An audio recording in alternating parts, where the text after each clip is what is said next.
रवि तिवारी आप देख रहे हैं लोकल टीवी। इस समय हम लोकल टीवी के न्यूज रूम पर मौजूद है और इस वक्त की एक बड़ी खबर मैं आपको बता रहा हूं कि जैसे कि आप लोगों को पता है कि पूरे देश में आदर्श आचार संहिता लागू हो गई है।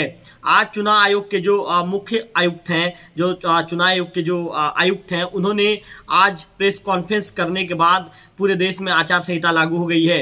वहीं छत्तीसगढ़ में लोकसभा चुनाव पर 20 एजेंसियां जो नजर रखने वाली है, उसको लेकर पूरे खबर का विस्तार मेरे दर्शकों को मैं बताने वाला हूं। फर्जी वोट, लेन देन, पैसा शराब वितरण और अराजकता फैलाने वालों पर होगा तत्काल एक्शन। मैं आपको बता दूं कि छत्तीसगढ़ जो लोकसभा चुनाव 2024 की आचार संहिता लगते ही छत्तीसगढ़ में जो केंद्र की एजेंसियां सक्रिय हो गई है। चुनाव में फर्जी वोट डालने की कोशिश करने वाले, प्रलोभन देकर मतदाताओं को गुमराह करने वाले और अराजकता फैलाने वाले लोगों पर नकेल कसने के लिए निर्वाचन आयोग समेत 20 एजेंसियां नजर रखेगी। यहाँ बताना जरूरी होगा कि ये एजेंसियां सूचना मिलने पर कोऑर्डिनेशन करके एक्शन लेगी और तत्काल कार्रवाई भी करेगी। विभागीय अधिकारियों को कोऑर्डिनेशन करने में परेशानी ना हो, इसलिए निर्वाचन आयोग इन एजेंसियों का सोशल मीडिया ग्रुप भी बनवा चुकी है। आपको बता दूं कि जो एजेंसियां जो रखने वाली है चुनाव पर नजर, उसका मैं डिटेल मेरे दर्शकों को बताना चाहूंगा, विस्तार बताना चाहूंगा। राज्य निर्वाचन आयोग एजेंसियों से मिली रिपोर्ट के आधार पर एक्शन लेगी। स्टेट पुलिस डिपार्टमेंट सुरक्षा एवं लॉ एंड ऑर्डर मेंटेन करने की जिम्मेदारी स्टेट पुलिस डिपार्टमेंट की जिम्मे रहेगी। Central board of direct taxes tax से संबंधित मामलों की एजेंसी जांच करेगी। स्टेट एक्साइज डिपार्टमेंट शराब से संबंधित मामलों की जांच स्टेट एक्साइज डिपार्टमेंट करेगी।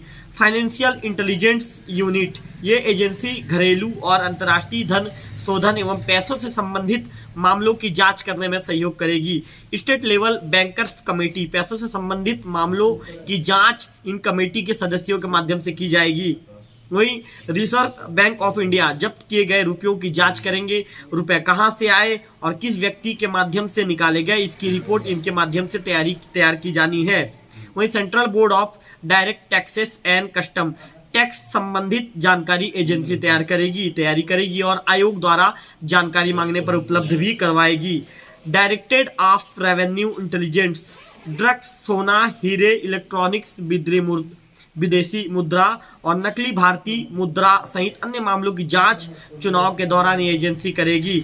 नारकोटिक्स कंट्रोल बोर्ड नशे से संबंधित सामग्री की जांच की जिम्मेदारी इस एजेंसी को दी गई है। वहीं इंडियन रेलवे रेल मार्ग से आने वाले सामान और यात्रियों की जानकारी रखेंगे। आयोग द्वारा मांगे जाने पर जानकारी भी ये उपलब्ध करवाएंगे। इसी के साथ ही जो सेंट्रल इंडस्ट्रियल सिक्योरिटी फोर्स यह एजेंसी सुरक्षा और शांतिपूर्ण ढंग से चुनाव संपन्न कराने की जिम्मेदारी का निर्वहन करने वाली है।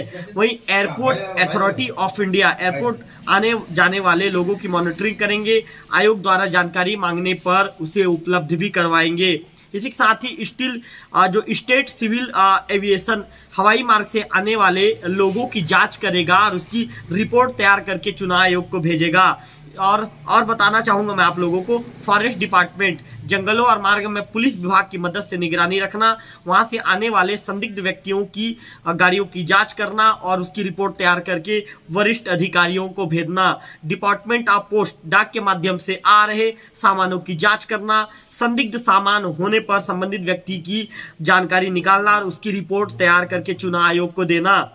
इसी के साथ ही स्टेट ट्रांसपोर्ट डिपार्टमेंट वाहनों के कागजातों की जांच का जिम्मा इस विभाग के पास है। वाहन की रिपोर्ट देने का काम ये एजेंसी करेगी।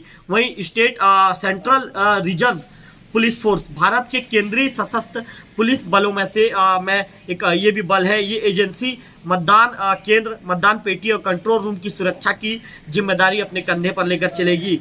Bureau of civil aviation security यात्रियों, चालक दल, जमीनी कर्मियों और आम जनता को उड़ान में या हवाई अड्डे की सीमा के भीतर होने वाले गैर कानूनी हस्तक्षेप के खिलाफ ये सुरक्षा प्रदान करने का काम करेगी। तो इस वक्त की एक बड़ी खबर मैं आप लोगों को बता रहा हूँ।